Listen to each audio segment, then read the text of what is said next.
Clap.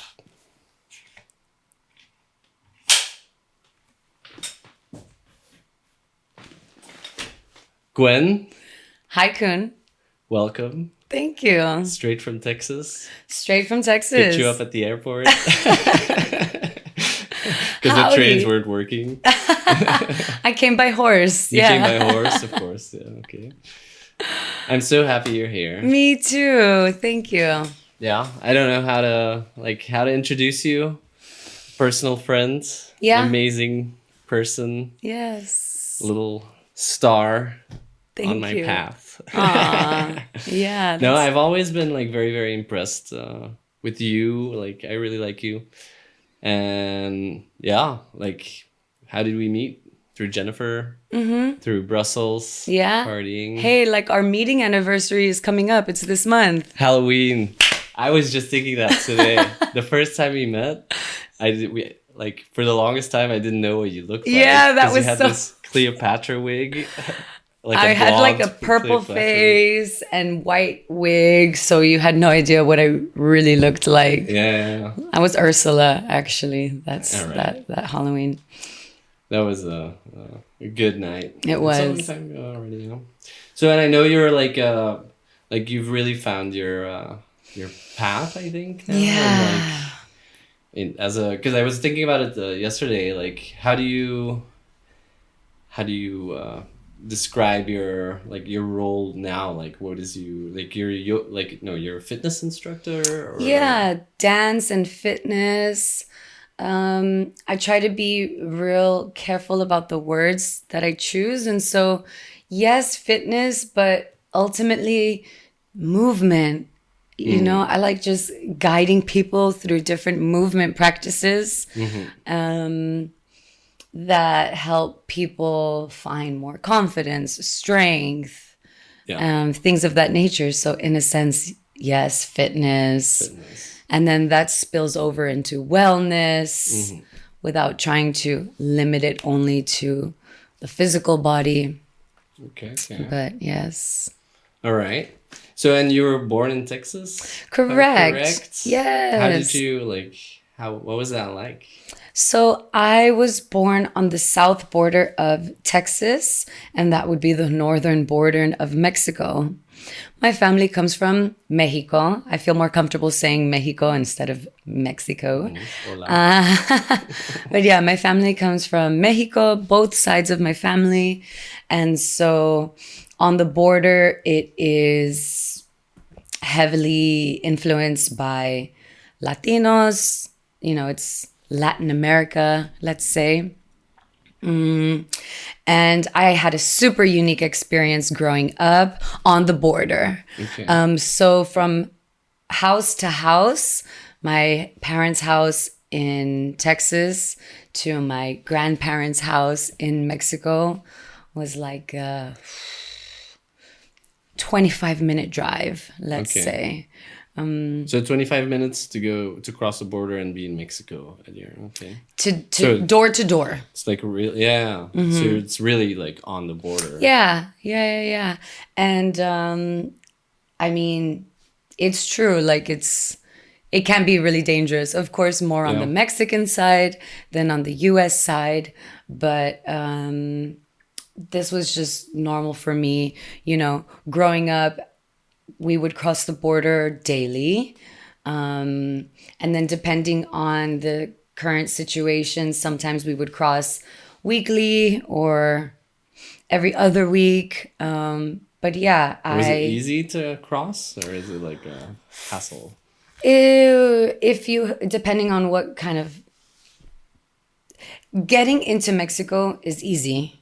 Yeah. Returning to Back the to US is the more complicated part, but I have the papers that I need, so I'm lucky in the sense that, the only challenge that we are often faced with is the long lines. Sometimes the lines are longer, but then of course there's like you can pay a fee to become a member and go through a fast express line, but yeah. Of course. Yeah, super unique experience having that beauty of being able to explore both worlds, let's say, because my family owns land in Mexico, so a ranch, right? Right. Animals. That's to me sounds like you have to tell me something. Like Yeah. explain how that, like, what kind of ranch? Like, is this a big ranch? Yeah. You had animals and stuff. Like you had livestock and exactly. Yes, okay. the works. Horses and cows and pigs and goats and sheep and chickens. It's like Hannah Montana. Yeah. Or something. No, I So never watched that. But like... Yeah, I don't think I did either. But no, that's a great experience. I mean, as a kid, like back in the 1990s, right. Perfect, you know?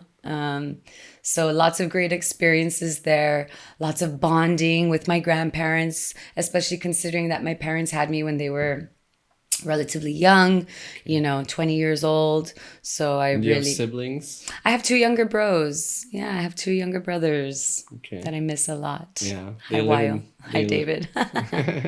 They live in Texas? Yeah, they're there in Texas, yes. Okay. Mm-hmm. So, and did anybody else in the family, like the dance and the moving and because you're like, I know you from random high kicks at like 2 a.m. at some party, like almost kicking someone's drink out of their hands, or like backflips and like like the craziest things. Yeah. But like that's you. You have like an amazing body that does things that mine would never be able to do. I have confidence. So, well, in you is what I mean. I started dancing when I was 4 years old. Okay. I was inspired by my aunt, and now I say aunt. There's two different ways of pronouncing that word, but anyway, my tia. Okay. My tia. She's 10 years older than me, and she was kind of like, in a way, my big sister, because I spent a lot of time with her since my grandparents often took care of me. She kind of had to take care of me too. And so she started doing ballet in Mexico, right? So I would cross the border with her. She would go to her level class. I would go to my level class. But yeah, then when the situation on the border is a bit dangerous, my parents would be like nervous about me crossing. I was young. And so they're like, no, stay over here and we'll put you in like some classes on the US side. I started school a bit younger than most. So I went to a private school, and at this private school, you have to be 5 years old to be able to start there. But I was 4. And I was just so eager to go to school already. I would beg my parents. And I think it also had to do a lot with the fact that I would see my aunt get ready every morning, put on her uniform, the school uniform, get ready and go to school. And I wanted to go with her. I also wanted to be there. And so we talked to the school, and they gave special permission, which I'm also super grateful for, because at that time I only spoke Spanish. And a requirement was you also had to speak English in order to study at this school, because all of the instruction was going to be in English. And so I just learned English through communicating with my classmates. And this private school did not have any sort of dance programs. I was going to have to do that outside of the school. But then after a couple of years, I started studying at the public school. And public schools in the US have a lot of extracurricular activities. So think cheerleading, dance, football, basketball.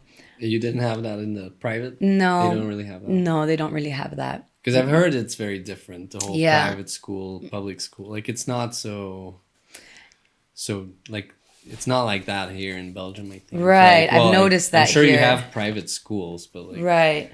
I don't know. Yeah, like, it feels like most schools are almost public schools. I mean, private school, you got to pay for it. Yeah. Public schools, you just have to live in a specific zone to be able to attend. And which one did you prefer? Like the public or the private? I really liked my public school. Yeah, I really did. It was bigger. Um, there was more activities, and it was just like a super special time. Did you have I a good remember time? more. Did you have a good time at school? Like, was it a good experience for you at Fantastic. school? Yeah. Yeah. Really great. Really Okay. good. Super positive. And there was where I began my dancing journey, let's say. Okay. So I auditioned for the drill team or dance team, and it's related to cheerleading. Cheerleaders do more gymnastics, aerobatics, let's say, whereas the drill team, dance team does more just like pirouettes and things like this. Okay. Yeah. And so I was in this dance team.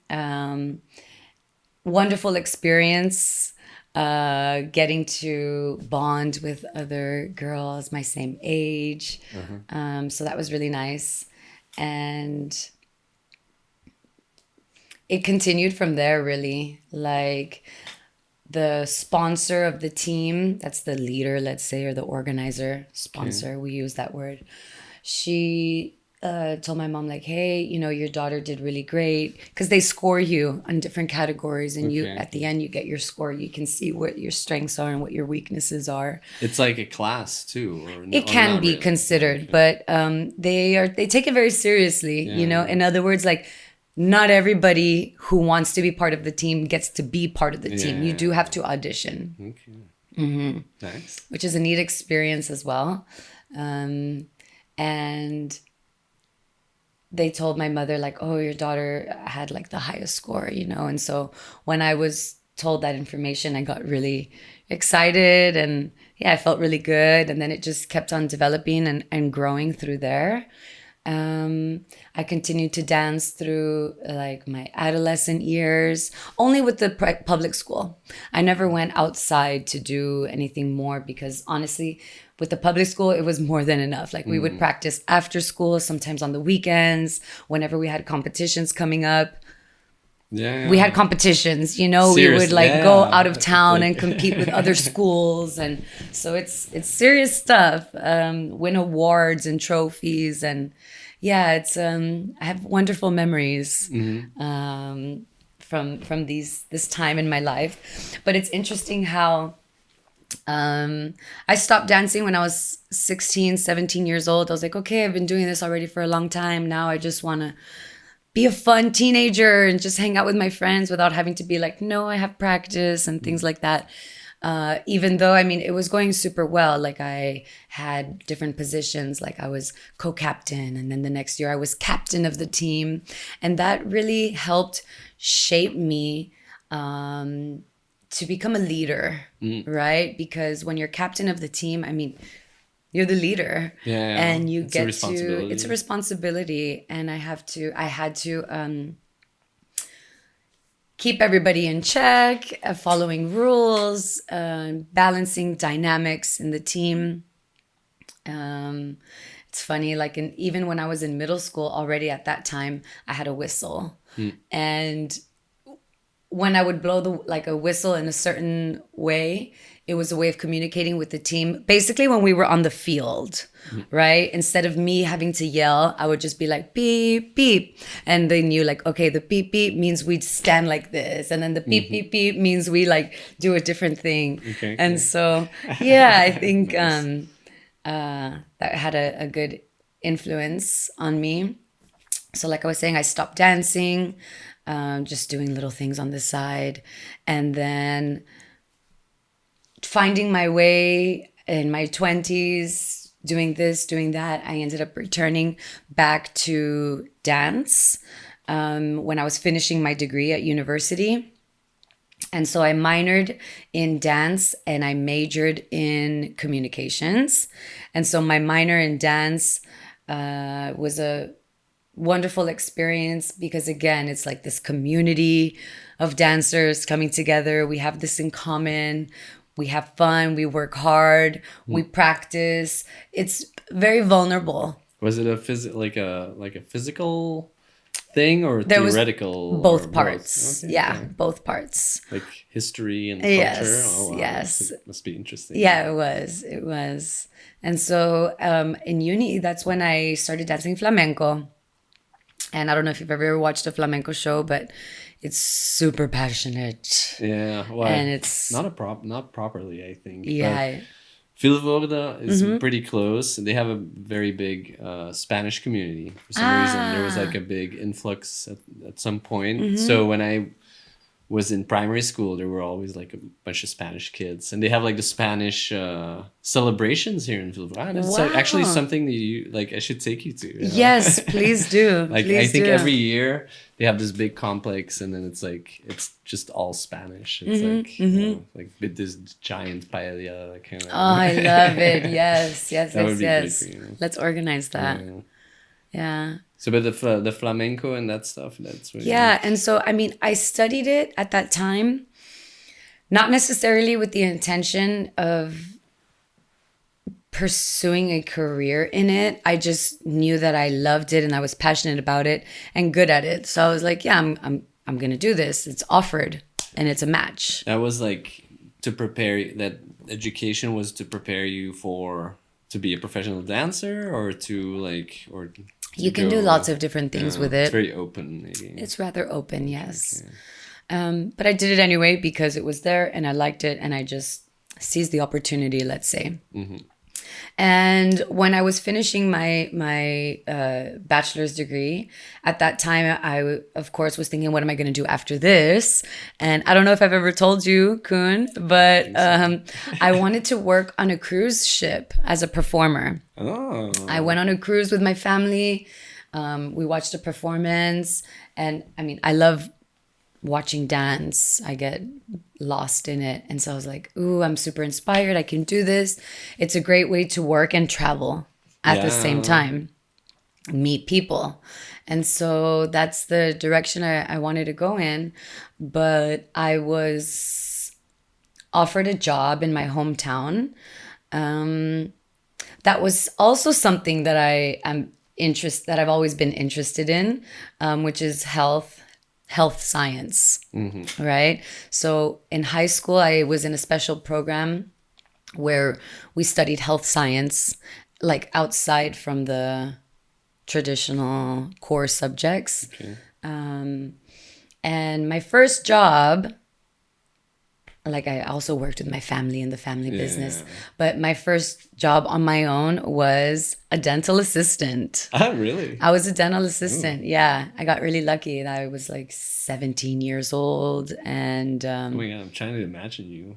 Did you have like the little I white had thing? I was in scrubs. Yeah, Yeah, scrubs. I would wear scrubs. Yeah, they're super comfortable, by the way. Yeah? Honestly, they're the best. Yeah, and easy. You don't have to think like, what should I wear? This one. true. You just scrubs, throw them on, let's go. True. Yeah, so that was my first job.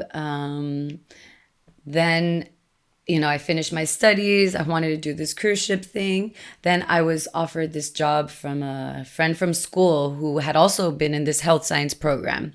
And he stayed on that route. So he's like, hey, there's this company that I work for. We're looking for people. I remember having a conversation with you. If you're interested, come and let's see. And so I thought to myself, this is rare when an opportunity comes to you without you having to seek it out. And so I checked it out and it was actually pretty good. So I accepted and I started working. Well, I interviewed, passed. But this was a company for home health care where therapists and nurses are sent to your home and you receive the treatment in the comfort of your own home, right? I was doing operational work at that time, but it was still good to be immersed and still a part of the health world. Yeah.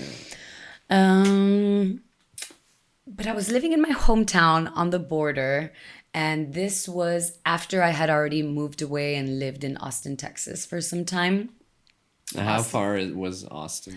About 3-hour drive. Okay. We drive in Texas. And like, what was the area that you lived in? Was it very rural, or like, was it like, did you have a big city, or like a? Austin is like a big city. Yeah, it's Austin's the big, capital. but like, but like, did you have like a when I smaller was there, city closer to you or something? Like when I was in Austin or my hometown? no, your hometown. Yeah. Or was it like a little village with like? It is not a big city, but it's not a village either. No, It's a growing city. It's on the border, and so here there's lots of import and export. So it's known to people who work with like trade and NAFTA and things like this. But as far as like people traveling there as like a holiday destination, no. And there's only one university, one community college. So Okay. Well, that's already something. yeah, I think. Yeah. but I would say everybody knows everybody. It's Yeah. still small Yeah, enough yeah, on yeah. that scale where like everyone knows everyone, Yeah. you know? Still small town vibes. Small town vibes. Exactly. There we go. Okay. And so I missed living in Austin because it's just another world, like bigger, busier, people from all over, you know, festivals and yeah, it's just a great fun life. But yeah, a bit too busy for me at that time, and so I was back in my hometown, and I missed Austin, and so I bit the bullet and was like, okay, I'm gonna stay in my hometown, work, save some money, gain some experience, and then maybe go back to Austin, or maybe I don't know, go to a new city. And I traveled to Europe, Okay. and I met my partner. Where'd you go? Where'd you meet? The Euro trip was Rome, Naples, Ibiza, and Athens. And so I met Ben in Ibiza, of course, on the dance floor. That I already knew. But like it's still nice, you know. It's It like, is. of all places to meet Yeah, it's your partner. It's funny. And you've been together for quite a while now, right? Yes, we have. We have. I've yeah. always seen you two as a power couple. I hope so, man. I mean, yeah, that's the goal. That's what I try to work towards. We try to work towards. Yeah. He's great. Yes, thank you. So you met in Ibiza? Yep. And then, you know, we did the long distance relationship thing for some time. And since I already knew that I wanted to leave my hometown for the second time, I then had another opportunity, but to not just leave my hometown, but to leave the country. An Yeah. exciting adventure. Yes. And here you are. Here I am. A life-changing adventure. Totally. Yeah, and so It's really nice, I do try to do that too, like where stuff comes on your way. Yeah. And then you're like, you know what? Why not? Like, why does this drop on my way? Like without any effort or yeah.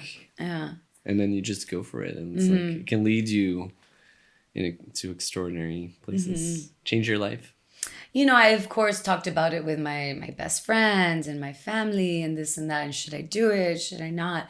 But ultimately it came down to this idea of like, I don't want to die with regret, you know? Yeah, like the idea of not knowing, not trying. Yeah.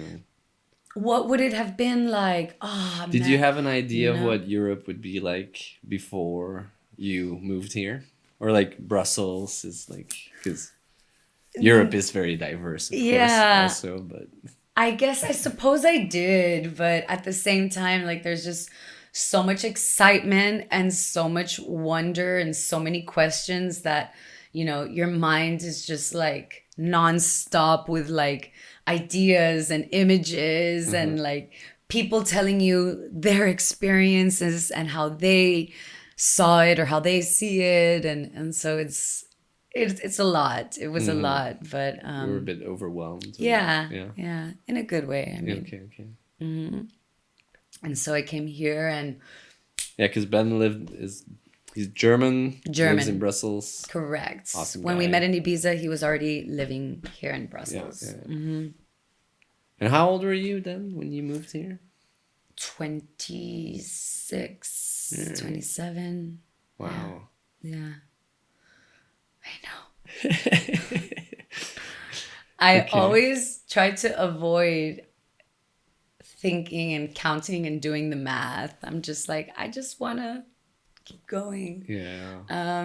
And I know the reason why I tried to avoid that. I avoid it because when I look back, I've been hard on myself for a long time, right? So when I look back, I'm like, oh man, like I haven't accomplished anything. Like I haven't done anything. It's like it's just all been a waste. Um, yeah, because if I'm being honest, like I definitely did waste a lot of time. There was a lot of time that was not used wisely. Maybe you needed it, you know, Yeah. like I mean, this is common, I think. yeah, it's like I know, like yeah, I know from our conversations that it hasn't, and I can imagine it hasn't been easy to like. It must have been a huge culture shock, like Yeah. or like a change in surroundings, way of like how people are, how the culture is, how the language is and stuff. So, and you were very young, so it's like Yeah. I'm not surprised, but then also like if you like if this is where you start and this is where you're going, and if it takes you like if you go like this and like Right. this, you know, you're still getting there, you know, like Exactly. and then this Yeah. like the slow part was maybe just the slow part that you needed, you know, Yeah, like yes. And so I try not to be hard on myself or I think negatively. I try to have some compassion, you know. I know more now than I did then, and I just want to be grateful. But yeah, so you know, I came out here and I'm like, where do I start? Where do I begin? What do I do? And so I went through a stage of yeah being rejected and just by the by Belgium or what or like yes by yeah, Europe. maybe by Europe. Trying to work, trying to get Like you're also like you're an American from Texas, which is also like a very very American place in America. I think yeah. if there's a a difference in how American they are, but like I think you kind of also carry that with you coming to Europe, right? Like Absolutely. the the image, the reputation, the history of the U.S. Even though we know you don't have anything to do with this, but like Right. maybe in day to day Yeah, there you was you could get some negative or like or particular responses or yeah, something. it was definitely an adjustment to get used to how things work here because I was expecting for things to really work very smoothly. Mm, mm, And it was far from smooth. So I managed, I persevered, I stuck with it. Of course, there was like ups and downs, maybe more downs than ups when I first started, but I think that's especially considering the fact that it was in a way spontaneous, not part of a plan. I know some people really like plan their lives and at least know the direction that they want to go in, whereas I was, but what were what were the downs then? Like was it like finding a job or something or yeah, finding a job. like can't be finding friends because you're like the friend hub. I know, you know, Yeah, always meet people everywhere, like yeah, always bringing meeting people, people. connecting people. Yeah, I love doing that. I love doing that, and I have a desire, and I love meeting and connecting with people. But I did find it hard in the beginning, Yeah. actually. Yeah. It wasn't super easy. No. Took me some time. Well, I noticed that, Ben, my partner, would introduce me to his friends and his circle, and everyone seemed to already be like established. And I was finding myself. And so I just felt like, oh, I don't resonate with these people. I was in a different mindset. I was more like, okay, I'm looking for work. I'm looking for a visa. I'm looking for this. And so it just, yeah, if anything, I was searching for people who were in my position. Because when you can relate, that's when the Yeah. bond is like really there. If you're not relating, You kind of need that in a friendship, I guess, too. yeah. Like, or in your social context, for somebody to easily understand. You know, I have it a little bit too with like like being a freelancer, being your own boss, it's great, but also it comes with so many struggles that people that work on a contract basis that have been like, I have a friend who switched jobs like a couple of months ago for the first time, and his other job was his first job, so he's been doing this for like 10 years in his first job, which is awesome, but like it's so far from my reality. So like, yeah, I don't know. Okay. Yeah, so that was the journey in the beginning, navigating, struggling, searching, and then so because I was eager to work, because I'm like, okay, as soon as I start working, I'll meet my colleagues and I'll befriend them, and then from there it'll kind of ripple. So I was eager to work, and I saw that there was a demand for teaching English, and I thought, okay, well, I can easily get qualified to do this, and I can get the ball rolling and start doing something. And so I did this intensive program, and I found work, and I started teaching. So I was like, okay, this is good. But then I noticed that, I mean, it took me a while to notice these obvious signs, but I was not happy. I was not doing well. I was hard on myself regarding the quality I was bringing or providing to the students. Also keep in mind, like, technically English is my second language. Right, and you're not like an English teacher per se, And like you're a native, or like you're fluent in very fluent in your English, but that doesn't necessarily make you a teacher, right? Right, like Ben knows better English than I do. My German boyfriend, he knows better English. I wouldn't teach like Flemish either. Like, don't ask me. Like, I know, but like, the older I get ask questions, and I'm like, man, like, I don't know why it's like that, but it just is. And so we had to be able to transfer this to, and definitely to children and stuff. It's like, it's not actually, I prefer teaching children instead of adults. Probably. Yeah, it was easier with kids and cuter. But I found myself canceling all of my sessions, like my teaching sessions where I would go teach. Like, I would just like cancel. And I'm like, okay, this is not good. No. This is just an indicator, right, that something is not right. But yeah, so the hunt continued. You can't stop there. There's more to go. And so I started studying at the Flemish University, which was also a major struggle just to get that ball rolling. Yeah. So frustrating. VUB.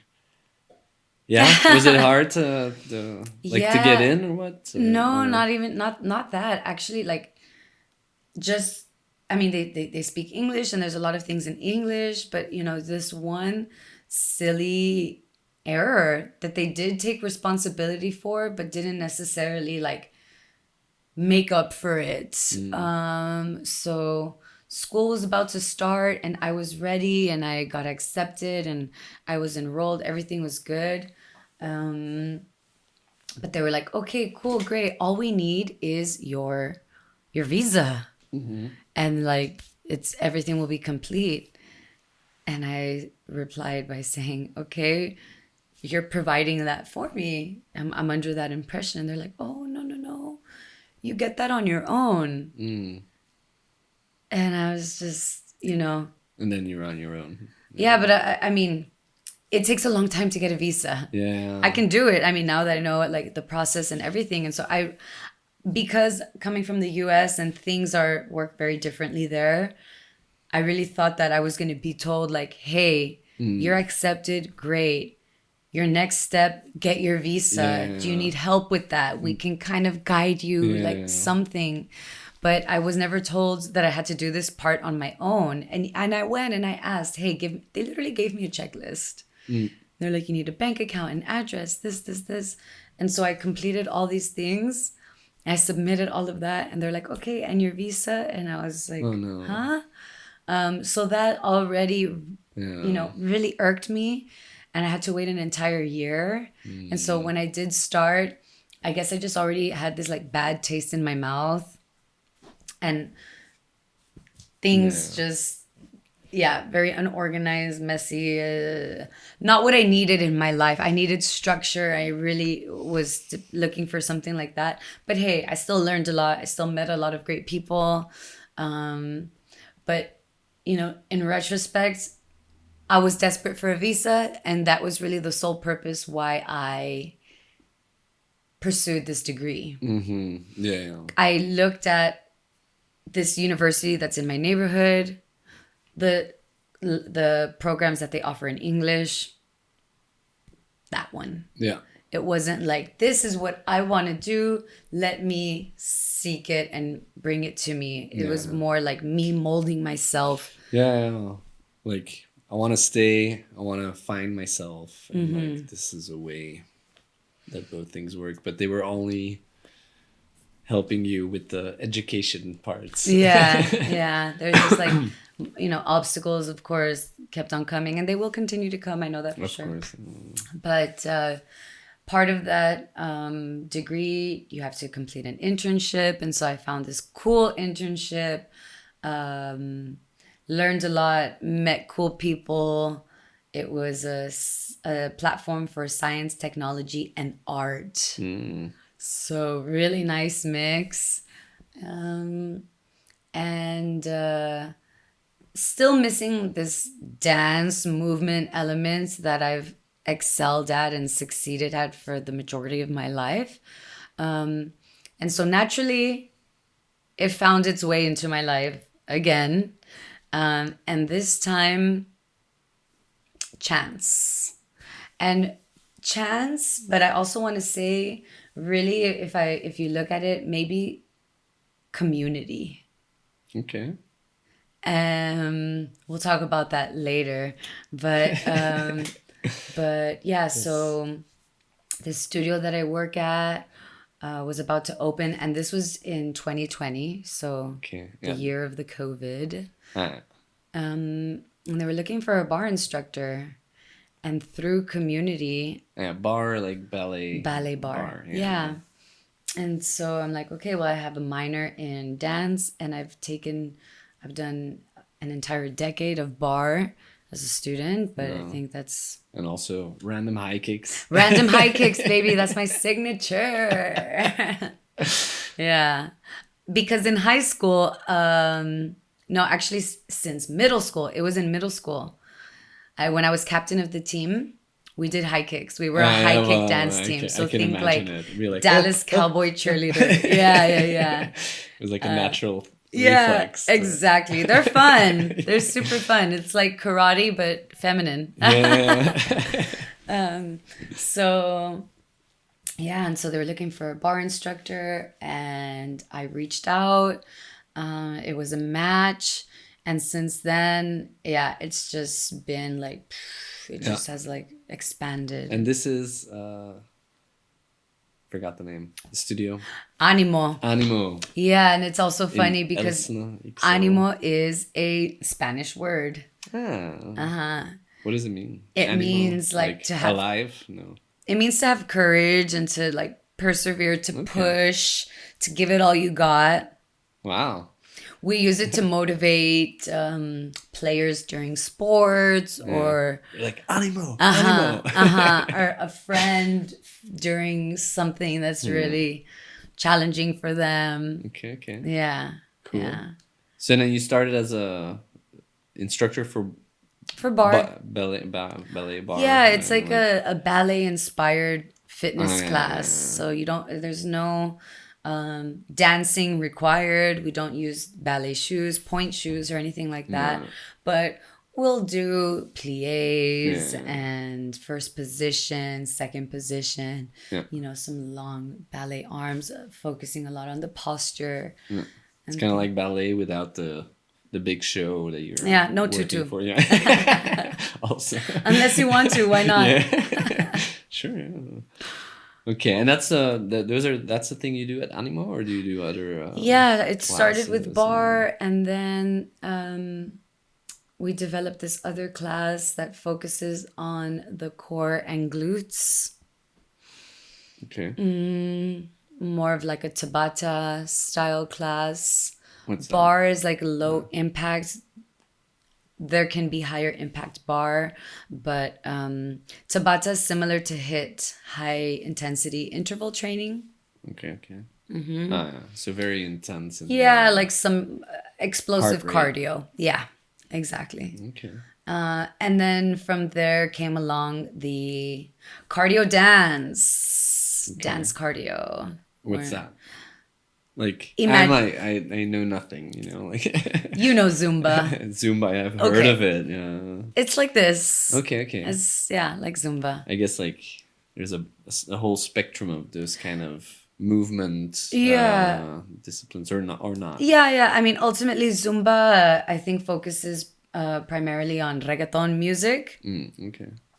Whereas cardio dance, you can dance to other types of music. So, all right. Yeah. And sometimes it's nice to dance to something different, just to kind of change it up or make it enticing or inclusive, let's say. Yeah. But it's like nice if you like reggaeton, but like it's great if also... you like reggaeton. Yeah. All right. Okay, and you found you're like, well, it seems like you're, how do you say that, excelling and shining in this role, like, honestly, because I know, like, it took you some time to find this. It did, indeed. But then also now it seems like a match made in heaven, almost. Absolutely. Like something so perfect for you, definitely with the community and what we're seeing in the culture today, where like places like Animo, I think, have an important role in, like, it's like a church, like the former position of, or the former purpose of a church, almost, right, work on yourself, connect with like-minded people, find support.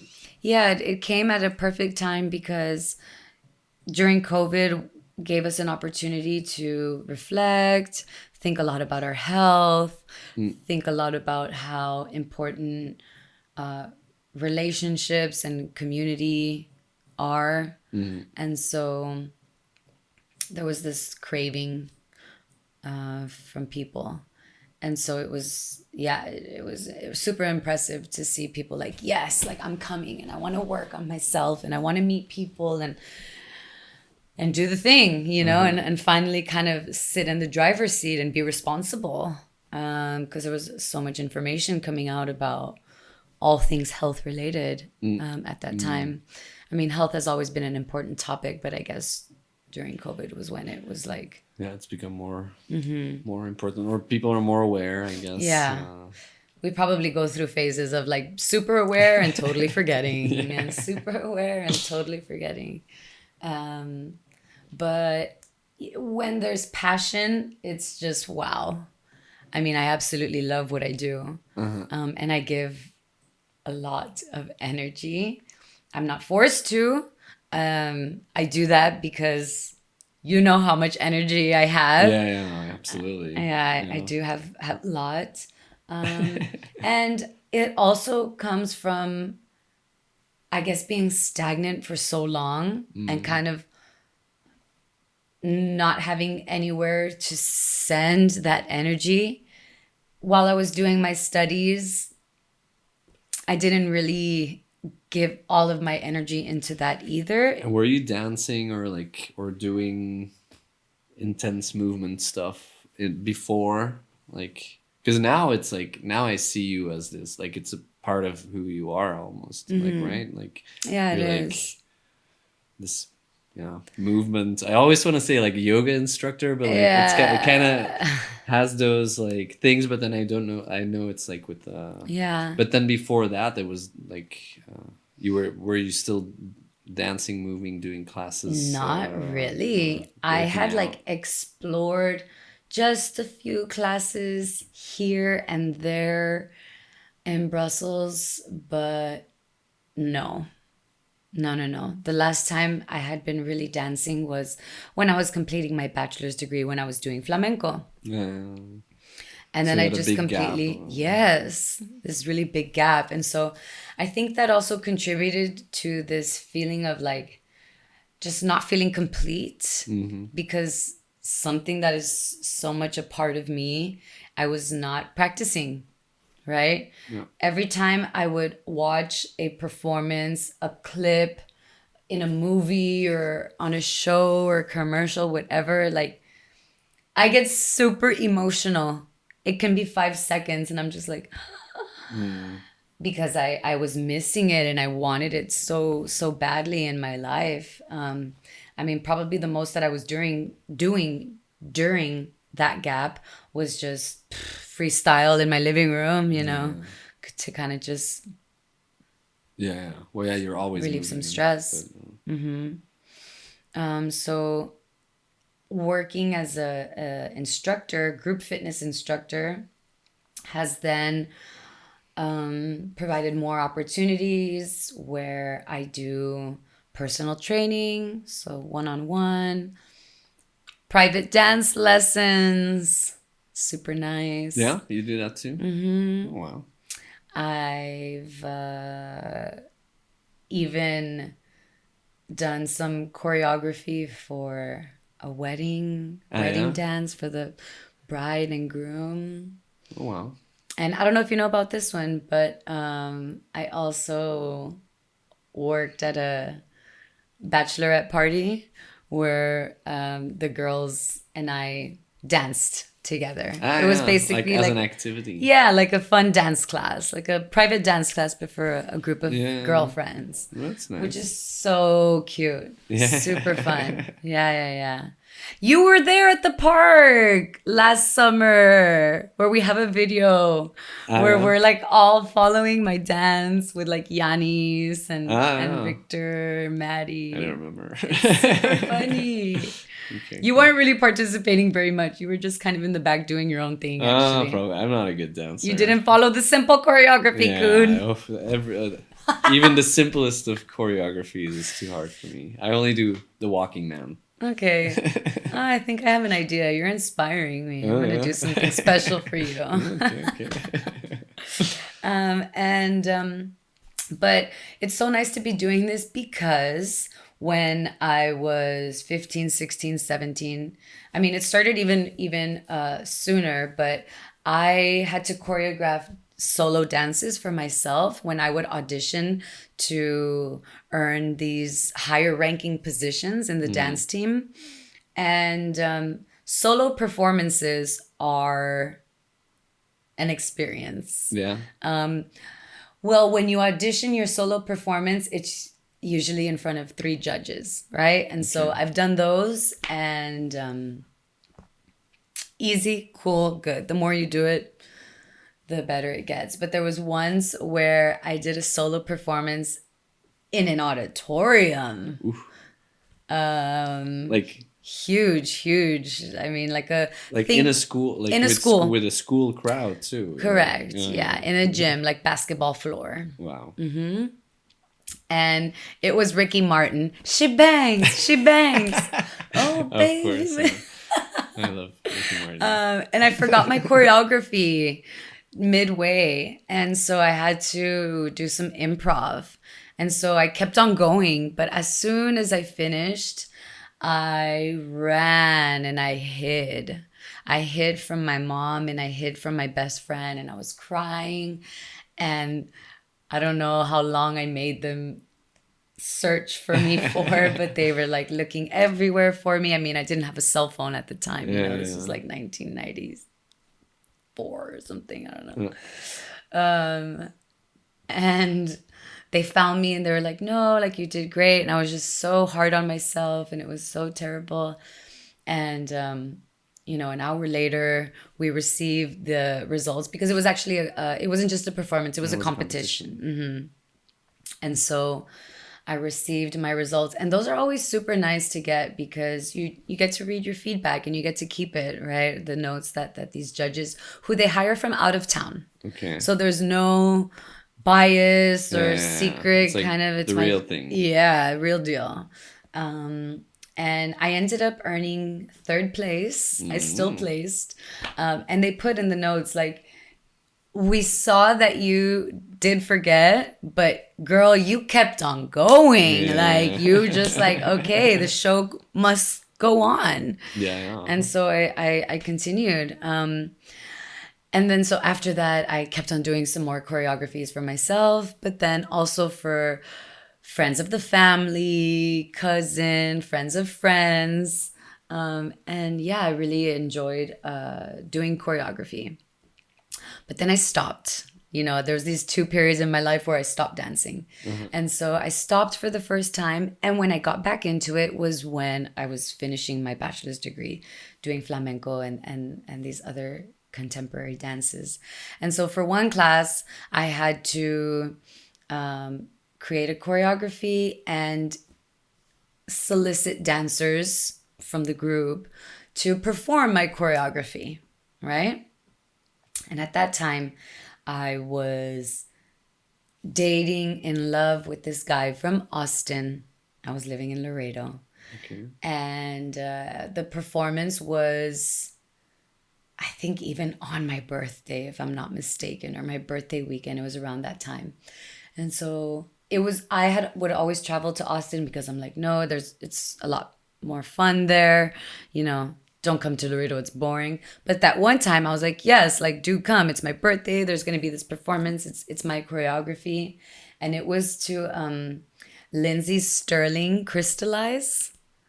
I'll send it to you later. It's this beautiful like violin, like electronic. And I remember being so frustrated with my choreography. I just felt like I lost it, you know, because I was watching it through the other girls. And I'm like, no. And I was just so hard on myself. And what made it even worse is that in the end, like, not only did this guy not come, like he promised that he would, but he also broke up with me. And so it was horrible. Like I just have these really negative emotions attached to. Ties into the. Yeah. So then you stopped dancing. Or something. Well, I or mean. Like, I finished it and I did the whole thing and I wanted to work on the cruise ship, but then this other thing came about. And so I was like, maybe I'll be safer there. Maybe there, you know, I'm less vulnerable and I can protect myself, emotionally speaking, better. Yeah. And so I took that safe route, you know, and I did that. But then dance came crawling back into my life. And no, I'm just super happy to finally now be doing something that I love and that I'm super passionate about, where I can apply all of my strengths while slowly strengthening my weaknesses, I suppose. Yeah. So very well put. Yeah. And that like it looks like that's what you're doing. So yeah. Like it really feels like you finally found the right water to swim in. Yes. And like I don't know. So I don't know which question to ask you first. Like who do you have role models in like today that you're like people that you look up to? In reference to yourself a little bit, like maybe in as group fitness. Yeah, there's a lot of instructors. There's a lot of seemingly successful instructors who are good at bringing people together and creating super tight communities that do more than just exercise. Yeah. But that's like even online you can do that, you know. Right, like, right.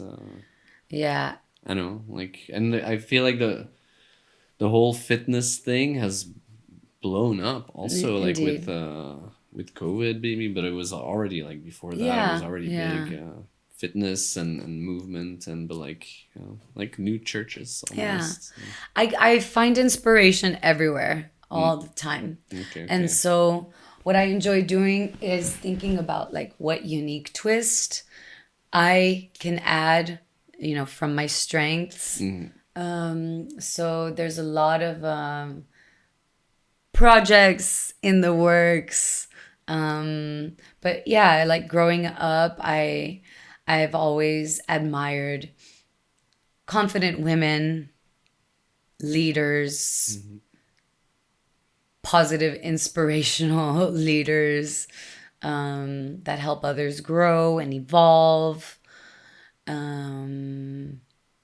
no specific, like, there's no people that you can say like, oh, that's like, or that I prefer, you've seen what you do, but like, you know what I mean? yeah, I don't know. Maybe I want to keep it vague because I also a huge part of my childhood was in church, and that's, you know, you mentioned church earlier, and so growing up in the church at a young age, I started witnessing, you know, people being vulnerable, talking about their problems, or, you know, secrets or things that they're finally like releasing to feel lighter, healing, people coming together and just like, hey, like you have this sickness, you're suffering from this ailment, like, well, all of us are going to come together and we're all thinking about your healing. And it feels, you know, that has a profound impact on your mind and on your soul, because sometimes we can feel like we're alone in this world. And so that's the beautiful power of community. You have a group of people all around you reminding you that, hey, like, you're not alone, and we all want the best from you, and we're here for you, whatever you may need. Right? And so that gives you some hope. And when there's hope, yeah, you find faith, and then that helps you navigate out of whatever rut that you may be stuck in. And so I've been inspired by that. Okay. There's also the musicality element too. I mean, I grew up in churches that had like praise and worship, where, you know, they're jamming out and people are singing and you're encouraged to like have a good time. Yeah. And this is a fun way. Like a gospel church. Yeah, this is a fun way to start your Sunday or any morning, you know, with like sober celebration, you know, like, I'm just happy to be alive. Damn, like last month I was sick, now it's gone. So I want to just celebrate that, you know? Okay. So that has always been super inspiring to me. I mean, there's also, of course, some negative things, but that's another podcast episode. So the music, the community, the power, and yeah, growing up in the 1990s, I mean, dude, music videos, man, that, like, all the dancing and stuff. I was super inspired by Mexican or Latina artists like Thalia and Gloria Trevi. Gloria Trevi had similar hair that she would rock. Selena Quintanilla, like these people, that music is just, very passionate. Very musical person. Very musical, yeah. My dad wanted to be a musician, and so I grew up around like him having a guitar and a drum set and his like equipment. And so in the night or on the weekends, it was like him singing, him jamming.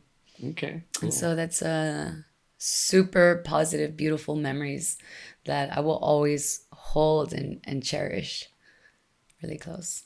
But you don't play any music, right? Or like an instrument? No, I don't. Not per se, no. But flamenco, ultimately, your shoes are an instrument, and the castañuelas. Right.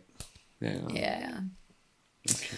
But no. Oh, and like ever since I started coaching, now I feel comfortable Singing. Ah. I've never been comfortable singing in front of people, Yeah. but during my classes, I will like belt it out. Yeah. Yeah, it's so fun. It's like you're on a stage. Yeah, yeah, it's it feels good. I can imagine it's good for your confidence and like, well, you have to go out there every time and like stand in front of the people. It's like an experience you build up. I mean, I've been used to standing in front of people, right? Performing, leading, teaching, guiding at this young age. And so public speaking also was very natural for me. I was always encouraged to do it, even in the church. You know, a lot of times we'd have to get up and talk, just say something. I saw other people do that. And so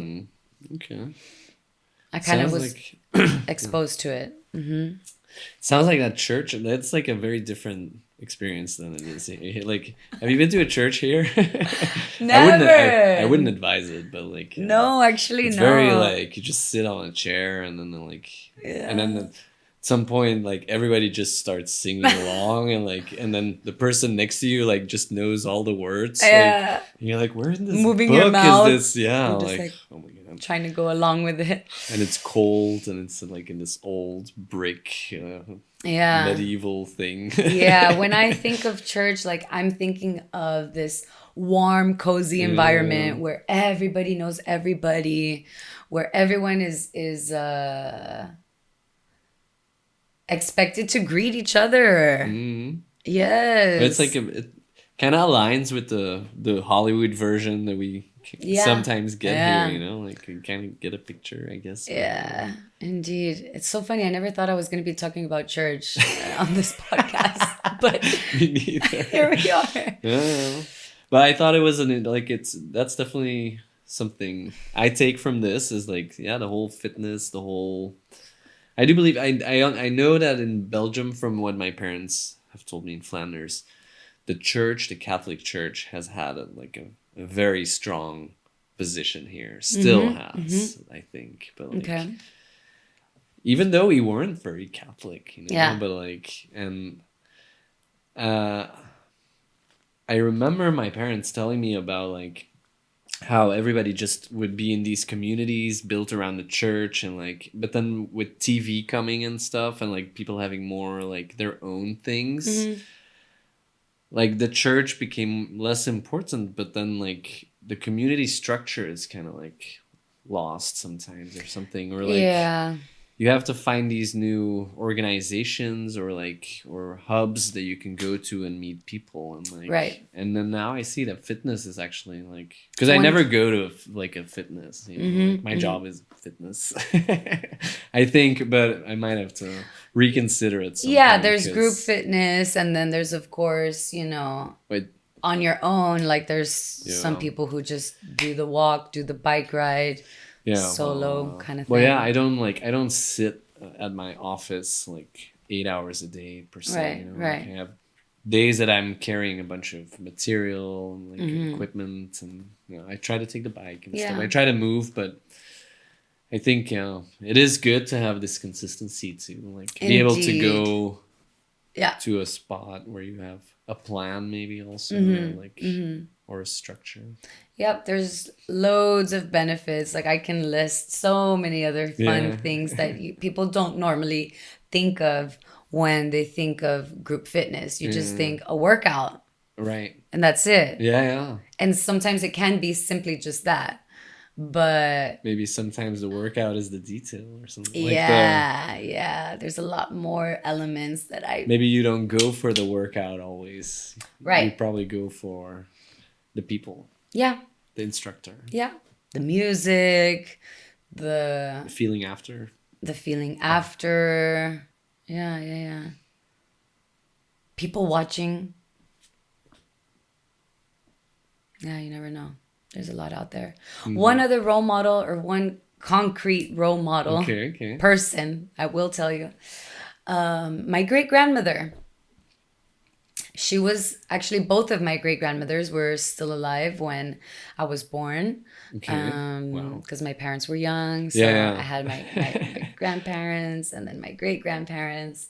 And so my great-grandmother, Esperanza Mejorada Salinas de la Rosa. Okay. Always incredible name. The Spanish is like, it's like a poem. You're like creating this visual in your mind, right? Of like something so. She was a fashion designer. Yeah. She had her own atelier, let's say, in Mexico. And so I spent tons of time with her too, Really? but not just her. So it was awesome because her house was connected to her shop that was connected to her atelier. Okay. So all in one, right? So I would hang out next to the mannequins in the window, pretending I was a mannequin. You just People would stop and be like, wow, look at that dress. And then I would be like I would move. And then, yeah, being in the store, she sold dresses. So it was only dresses for young girls, for adolescents. You know, think quinceañera and Holy Communion, formal events. Okay. So my closet was just, I had all the dresses I ever wanted.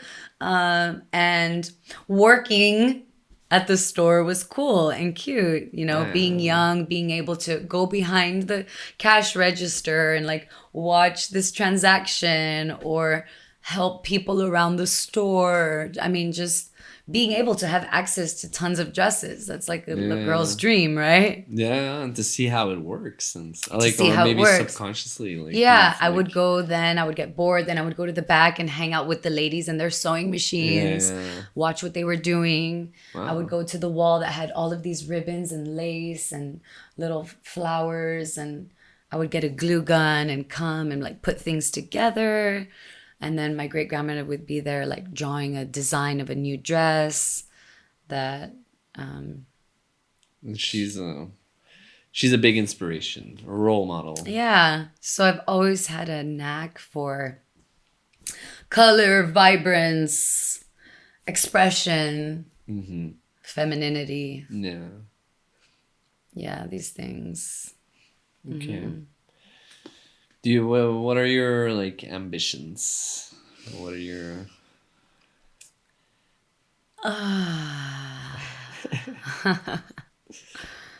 That can be so.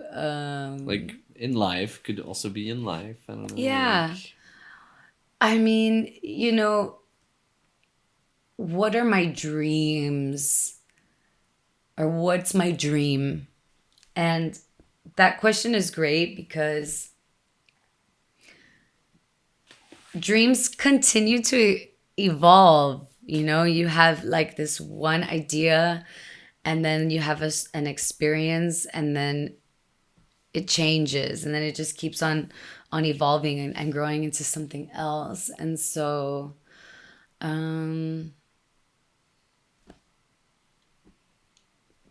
I've gained a lot of momentum and I want to continue using this momentum. Like I'm at this unique point where, man, it's being built. Like I'm here, and so I can really do a lot. And so I would like to stay on this health, wellness, community path, using movement, using communication, but then anchoring myself in certain pillars. And the pillars that resonate the most with me, one of them is nutrition, but not in the sense that most people would imagine. So I had this fantastic upgrade in my life, let's say, based on this information put together, discovered from a French biochemist, Jessie Inchopé. I think that I'm saying her last name correctly. Okay. The glucose goddess. You know, I always thought I was healthy. right? And I just thought I had this high metabolism. But I noticed like when I would get hungry, it was an emergency. And when I was in that emergency mode, an ugly side of myself would come out because I would just be irritable and annoyed and frustrated. And I just desperately need something. And okay, whatever. Like my body would not feel well. And like a low blood sugar. Yeah, exactly. And so, but man, there's so many delicious things to eat. So like, who wants to cut out chocolate? Who wants to cut out pasta? You know, like that stuff is delicious. And so why I love Jessie so much is because her premise is eat everything you want. You can still have it all. Just do it in a structured way that helps your body manage your glucose. And so I was like, you know what? This is super interesting. I'm going to give it a shot. Started it.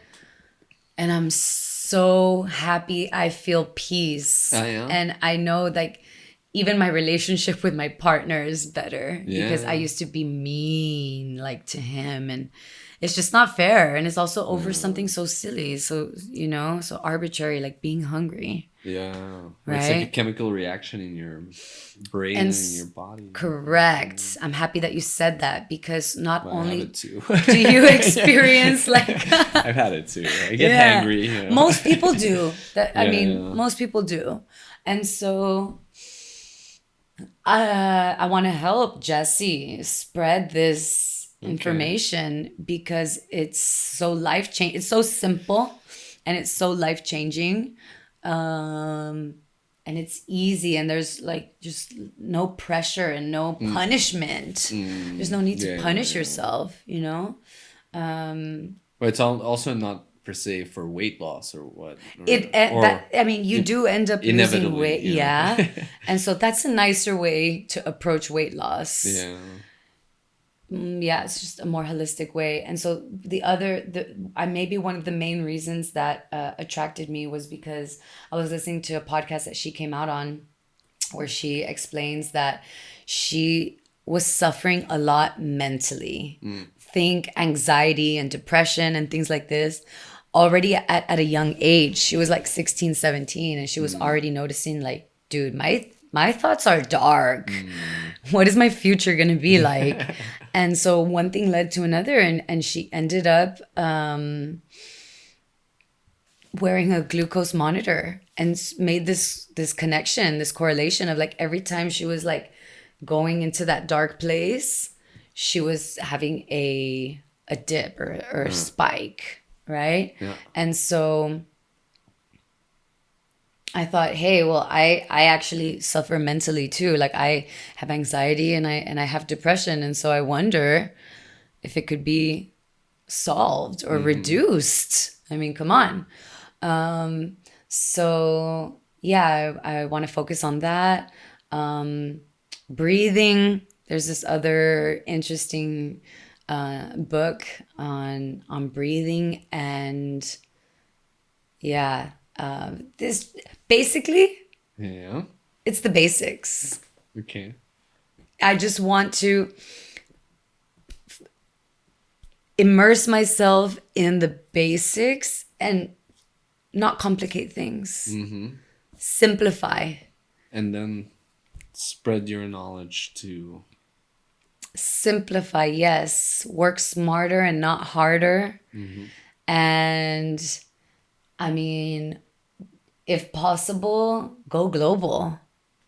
There's so much to see. There's so much to experience. I've met so many people from all around the world. You mean traveling? Or... Traveling, if it can be combined with work, even better. Yeah. Should be possible.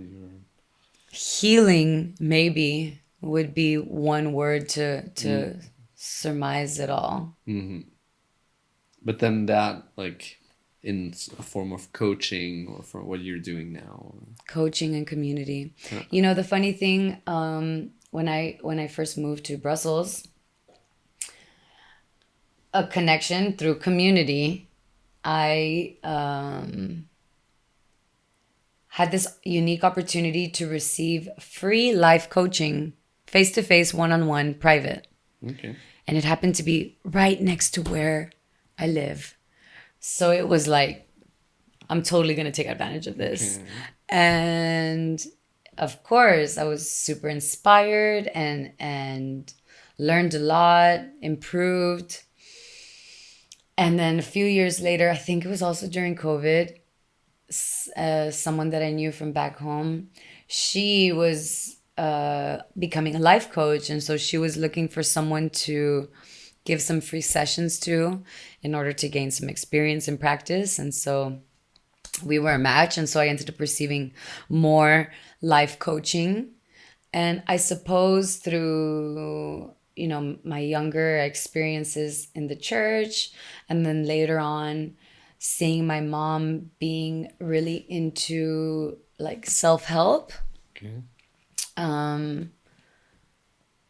Yeah, that's what I am attracted to and passionate about, or always curious about. And so through self-help, there comes community help. I help myself. And when I help myself, then I'm able to help others. Or in a sense, when you help yourself, others become inspired to do the same. Mm-hmm. Without you having to offer your help. It's people seeing you do that work, and then they want to follow suit and do the same, because there are so many traumatizing things happening today and every day. Always has and always will be. Mm-hmm. And so I think every person has some sort of level of trauma, some pain. There's something that we try to avoid, and making this world a better place can come from doing this inner work. Mm-hmm. Yeah, I'm absolutely I'm absolutely a believer, I think all the foods we eat and stuff, it's like we think it's normal, but like honestly, like we should just be eating like carrots and like raw stuff too, like everything's processed. It's not good, like right. More fruit. I hardly eat any fruit. Like I eat fruit with my kid, Louis, but like if it wasn't for him, like I would really have to move myself to go eat fruit. Because it's less convenient than like a waffle or some snack that's like packaged in the cupboard. It's like less the fruit convenient. Goes bad if you don't eat it, and then. I mean, basics, baby. We're talking oxygen. We're talking water, hydration, sleep. Sleep, yeah, absolutely. Quality of these things will determine the quality of your thoughts. Absolutely. And when our mind is balanced, then we have space for creativity. Then we have space for ideas. Then we have space for solutions to problems instead of ruminating on the problem itself or the pain itself or the struggle on that frequency. So I just want to... My ultimate dream is to uplift the entire vibrational frequency of the planet and in turn the universe, baby. Let's get it up. That's a great ambition. Yes. I see you do it. Thank you. You're capable of it. Thank you, Kun. I'm gonna check my questions. Please do. Yes. What projects are you working on currently? Like, you have the Animo. Are you anything else that's like? I heard there's stuff coming that maybe you can't really talk about. I know. I'm like, should I not? More collaborations, more intimacy. I mean, ultimately, my biggest project is myself. Okay. I'm the project. Yeah. My skills and my yeah, my education, I want to continue. Yeah. I want to keep growing. Okay. I think every year I want to give myself like a nice challenge. Yeah. And if I can do it in a group, even better. Okay. What kind of challenge? Do you have a challenge this year then? Or...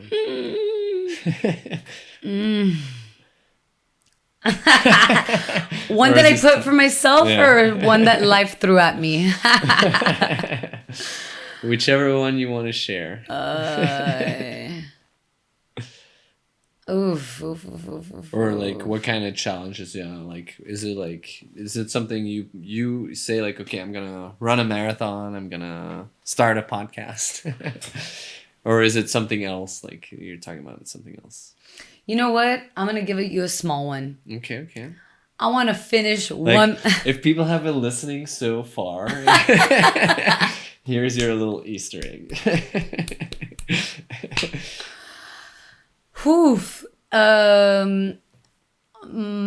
Honestly, it's the basics. It's the simple things. If you think I have my shit together, I do not. Well, same here. For anyone who thinks that I might have it together, I don't. I want to get my basics back in order. And so that's a morning routine, an evening routine, and my daily habits. I was doing really well at a certain time in my life, but, you know, considering the fact that I'm a human, things fluctuated and, you know, ups and downs. And so I just want to regain more control, let's say, so that I can really practice what I preach. Because, I mean, yeah, I'm full of ideas and I can be super inspirational, but I think it's important to be aligned with those values, with what I preach. Yeah. And so my birthday is next month. And, you know, birthdays are always a time where aging, you know, you think about your successes, your failures. You probably think more about your failures than your successes. Probably think like, oh my God, another year? Yeah. Yeah. Already? And I believe we should all be super excited and full of joy. And like your birthday should be just an awesome, happy day. Whether you're turning 40, 50, 60, whatever like year you're turning, you're gaining, it should be brought with just so much excitement and anticipation because that kind of sets the tone, you know? And I've had birthdays where I'm sad or I'm down. And it's like, what? No, it's grateful. I need to be grateful. Like, yes, another year, dude. Yes, more challenges. Come on, let's go. And, you know, you'll feel that excitement when you know you have a community because you don't feel alone. So, yeah, I really want to go into this birthday with a lot of excitement and more established routines. Okay. When my routines are established, then that will liberate me to work towards these big projects and goals that I'm working on. I've given so many hints throughout, so I want you to put it together. Okay. That's where I'm at right now. Yeah? Yeah. That's great. Yeah. I don't know. I'm happy. I'm excited. And so I started this book in January, but then I started another book and then another one. And so my reading is kind of all over the place. And so to finish this year, I'll make it easy on myself. And I'd like to just finish all of these books that I've started. I recently heard someone say like that they had given up that pressure of having to finish a book. Like it's perfectly fine to read a chapter in a book. Like that's what I don't like. Listen to me. I don't read. You know, like I because I can't finish a book. It's like an issue too. Like I start one, then I leave it for like a month or 2 months, then I don't know what it was, or like I forget whatever, if it's like fiction or something. Like, I Right. can't even like, Right. remember the storyline or whatever. I have to reread everything. So I don't, just Yeah. don't read. But like this Yeah. person was like, in the end, you know, like you read like a paragraph of a thing whenever you're like want to read, and then you go to those books, and like it doesn't, you don't have to No, you finish definitely every do book. not. You don't. You don't. And I understand that, and I see that premise 100%. Although I'm personally reading to gain specific knowledge that I can apply for myself and then share with others.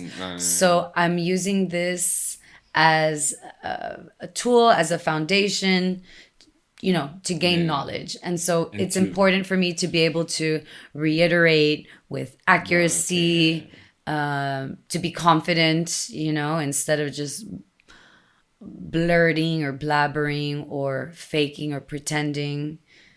So I think you're like, let's say from an academic standpoint. yeah. But like, you know what you're doing. Like you're Yeah. like, and you're like, I consider you pretty much an expert on those things that you're already now talking about. Like compared to like me, you know, like, or some like Yeah. the next other 10 people that we could come across, you know, like you are very focused on health, food, and all those things that you're doing. And you have been for a while. Yes. So I think you're on Yeah. a good path. Yeah, it will. What I know is that, oh man, when you do complete a book, especially if it's one that you're going to use to apply in your career, damn, it feels good. Yeah. It is a good feeling. It does feel really good, and it's motivating. So yeah, I guess I'm craving that. That feeling and that sense of accomplishment. There's different ways that you can feel accomplished. Some are mini ones and some are small, and definitely do acknowledge that, but also celebrate the accomplishments in the mid zone and the accomplishments at the higher zone. Because ultimately, whatever phase of your life you're in, there will just always be room for improvement. Right? And so your previous guest, Miss Alisa Lepage, my friends that I think I introduced you to. Probably. Probably. I told you, like, yeah, I you're know. one of those people that, like, you find people in a magical way. Like, I love hey, here's connecting my people. friend from, like, you know, Yeah. like totally always interesting people. Yes, Like- yes. And so she borrowed a book from me that I borrowed from the person that I did my internship with, Okay. who I miss, Elke. Hi, Elke. How are you? It's called Design Your Life. Okay. And it's written by a professor from, I don't know if it's Harvard or Stanford, but one of those Ivy League universities.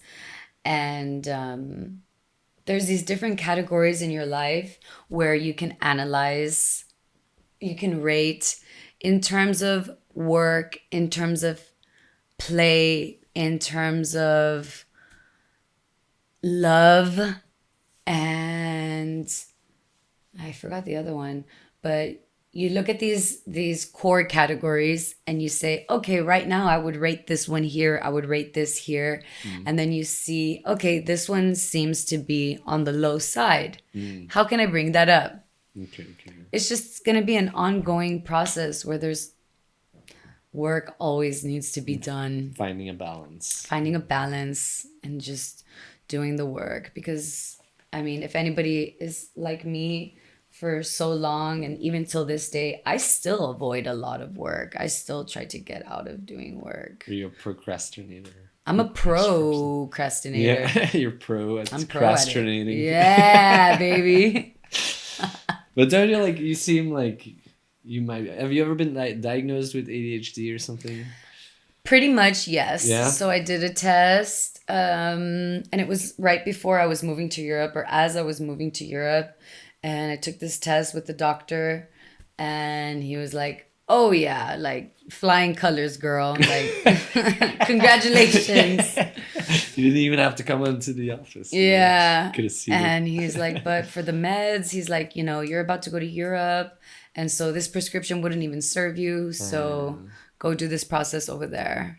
Okay. But and did you? no. I mean, yeah, no. It's something I've been like in this whole journey, like, or a search for balance, and like I'm like I can totally relate to the not being structured, being like hangry, like not doing meal preps, or like being like a bit eclectic in my choices sometimes. But I really think I have ADHD or something. I have never been diagnosed, never had any meds. But like even just understanding or like accepting this for myself, even though I haven't been diagnosed, already helped me. Like in just being less hard on myself too, I think. Right. Where you're like, all right, it's this thing, and then now I can see it as a thing that I'm like, I'm trying to get better at, instead of how am I just so bad at all those things that seem easy for other people, like going to the grocery store and like getting all the stuff that you need, and not just like a bunch of stuff that you don't need, or like eating, you know, like not skipping lunch because you forgot to buy food or exactly. And so this is super common. This is like across the board. I think 99% of listeners will probably be like, yup, you know? And so what I believe in is, dude, let's just take it back to the basics. When you do it as a community, you have more motivation. Yeah. You share ideas. Oh, you also suffer. You also struggle in this. Okay. And then it's like, yeah, a lot of growth can take place at a quicker rate when you work in a team. Well, we need examples and role models too, because you were saying about the nutrition and stuff. Like we do need role models in that way, like somebody that shows you, like, because I know meal prepping. Yeah. Like I've heard it 1,000 times. Sounds great, awesome. I want to do it, but how do I do it? Like, of course I can go look it up, but like, it always takes someone that you can relate to, or somebody that actually has a good explanation or a good example of like, do this and this and this, and you're good. Yeah. And then you start. But we do need role models, because I feel like the main examples we get are commercial, industrial things, like the food producers or whatever, like trying to push whatever they're selling, you know, like they don't necessarily care about how healthy it is, you know, like as long as it doesn't kill you, right? Like reliability. I mean, like big food, like McDonald's and stuff, you know, like we all know it's bad for us. Yeah, we still enjoy it, but we still enjoy it, and we should be able to enjoy it, you know, from time to time, but also without any guilt, without any shame. No, but like, I mean, like, stuff like that has like huge billboards everywhere, like posters, big, like a marketing thing behind it, where bananas or apples, right? Like nobody's pushing that, right? Like, you know, like I need to be reminded to eat fruit. Come to my class. All right. Come to my class. Maybe I should do that. Yeah. And so when it comes to these things, like, so I'm also just so fascinated by the brain, our brains, and the mind-body connection, and how the brain works, and how we can keep our brain healthy or get it healthier. And so, yeah, not only is it going to be the basics, but being aware of your environment and your surroundings, and whether intentionally chosen. See, because you either intentionally choose something, or if not, life is going to decide it for you. And so that default that a lot of us have experienced, that default, if you reflect on it, you'll be like, oh, yeah, the default is not so great. It was that default setting where I was just kind of barely getting by. You know what I mean? Yeah. And so phone usage, screen time. Like now I'm so in love with wearing earplugs. I'm so sensitive to sound. Like I took a train to come here and I almost wasn't going to bring my earplugs. I was like, am I going to end up using them? Like probably not. Dude, at the train station, it was awesome to wear them. Cause I mean, yeah, the trains are loud, but the announcements like super loud. You And get overstimulated. yes, there's like, it's so, I'm realizing the importance of getting that stimulation in because, hey, it feels good and it's awesome and you kind of get a little bit of a high, but then also balancing it out with no, It's a lot of stimulation sometimes. we're constantly, our brains are not used to this. Our brains were not, because you live in the city, I guess, like you kind of get used to it a little bit, yeah, or but like, no. but sometimes I'm here for like days, Yeah. and then you go into some crowded space. I'm like, what is this? Why am I like? I Right. don't want to be here. You know? Right. Like, Exactly. Exactly. Yes. okay, So yeah, just being mindful and noticing and honestly something that I this is the one thing I'm super proud of for not having lost. Granted, I skip days, but I always go back to it and it's journaling. ah, And journaling is great because it's so cool to go back to your old journals. You know, you're at home one day, maybe, well, whatever, you're bored or something. And so it's super neat to go back and just open whatever page and like read what you wrote from that day. It's cool. I like having this. I love having this. It's a way of slowly writing your own book. yeah. I mean, then expressing yourself on a piece of paper, materializing your ideas too. Yeah. I think is interesting. Yeah. Like you're like, because you have these thoughts sometimes, and then you write them down, and like you can't write them down like the way they're in your head, or at least for me, it's like No, it's it's like okay, now you have to put this into a sentence, you know, and then like and then you can kind of assess it more. It's a good thing, you know. Like we need yeah. advertisements for that too, you know. Exactly. Exactly. Yeah. Have you journaled today? Have you journal? Let's write something down. Yeah, Okay, it's they're a good good tips practice. and good advice and good like things to Thank you. focus on. Yeah. I hope you can spark a bunch of people and like influence and Yeah, inspire. yeah, my momentum will then, carry on and I want to offer it to others. It's accessible. It's there. It's there. Okay. Do you have any Yeah, so last message or like yeah, I do have something you want one. to I say? do have Okay, one. okay. And so You came prepared. I didn't actually know. It just happened as during Okay. this recording because I'm thinking about the clients that I see on a regular basis and who may or who may not listen and so if I'll just get straight to it. So ultimately, for those who attend my classes regularly, know that I am super passionate about one thing, and that is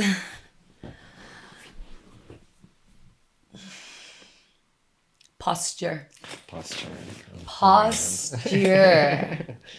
There's so much confidence that can be cultivated through posture. And when you have more confidence, you'll find yourself finally asking for that promotion or finally asking for that raise or finally sending that message.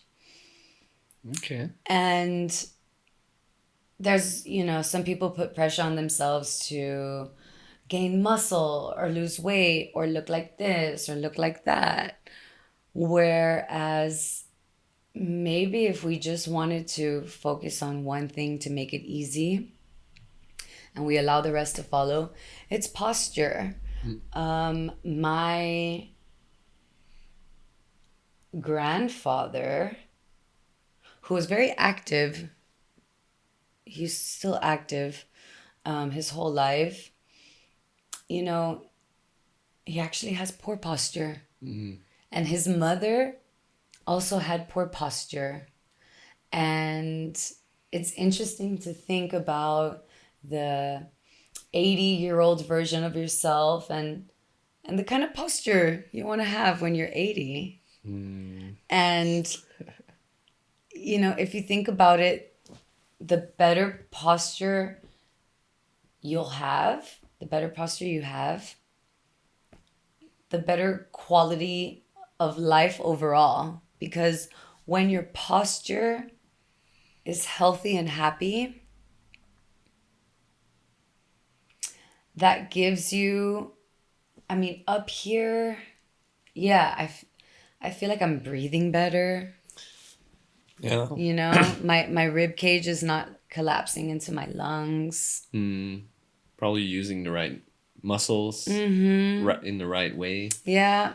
Better circulation. So better breathing. Baby, with better breathing, I mean, come on. Thoughts are going to be better too. Yeah. Right? And with healthy and happy posture, I mean, I think you'll be able to do whatever you want whenever you want when you're older. Because the ones who, if you just start noticing day to day, the elderly who require more assistance are the ones that suffer from the posture. It's true. It's the foundation of our body. Yeah. Spine, cranial. And so that is what I'm passionate about. Okay. And that's one of my long-term goals. And your message and my message to the listener.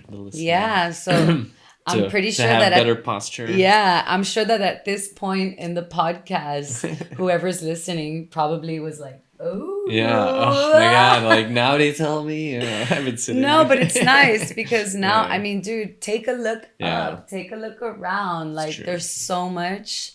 It's true. Yeah. Yeah, like neck and stuff. Neck, that's totally baby. Right. Mm-hmm. Should invest more effort into simple things. Yeah, like simplify it. Because you know what? Maintaining healthy posture, it's a workout. Yeah. It doesn't look like a workout. You're not doing crazy anything hardcore, but you're using these muscles that help support that posture. And so it's tiring. Yeah. And so maintaining that posture is also discipline. Right? And when you can practice discipline with your posture, then you can practice discipline with other areas of your life that could benefit from having a little bit more discipline. Start simple. Keep it attainable. I think that's great advice. Thank you. I think that's a really good thing to end. Yeah. And I have to thank you, Koen van Buggenhout, for inviting me. With pleasure. I'm so grateful to you because this is just another way of getting out there to inspire, to create, to connect, to cultivate, to share, to learn and discover. And yeah. Did I already say inspire? Well, you can say it. You can't say it enough. Yeah. No, but with pleasure, like you're one of the people, and I have a long list. That's the crazy thing. That's what really motivated me to do this too, because like you and like Alyssa, I know people that have something that shines from within. Like I just see you're gonna go places. And honestly, I think happy to share you with my network or whoever is listening. Yeah. But and it was really interesting to hear where you come from too. You don't always have these conversations with your friends. Right. Hey, now tell me how you grew up and stuff. Exactly. No, it's also super special because I know that in 3 years I'm gonna look back and listen to this podcast or watch clips from it, and I hope that it will be super cringe. Yeah, I do. Yeah, actually. I do, because I recently celebrated 3 years of working as a dance, fitness, group instructor, personal trainer. Yeah. Movement mamacita. And so there's these videos, little short workout videos that we filmed for YouTube when we had to close the studio because of COVID. And when I go and, I mean, I can't watch those videos. It's like so cringe for me. But at the same time, I got to be super grateful, because I'm like, wow, like I've grown and I have that evidence, like hard evidence right there. Like, look at that. Look at me now. Like, oh. So it's nice to have this, and beautiful to have done this with you. So thank you. I'm so grateful. Thank you. Thank you very much. That was it. Le raconteur, ladies and gentlemen. You ready? Hand clap.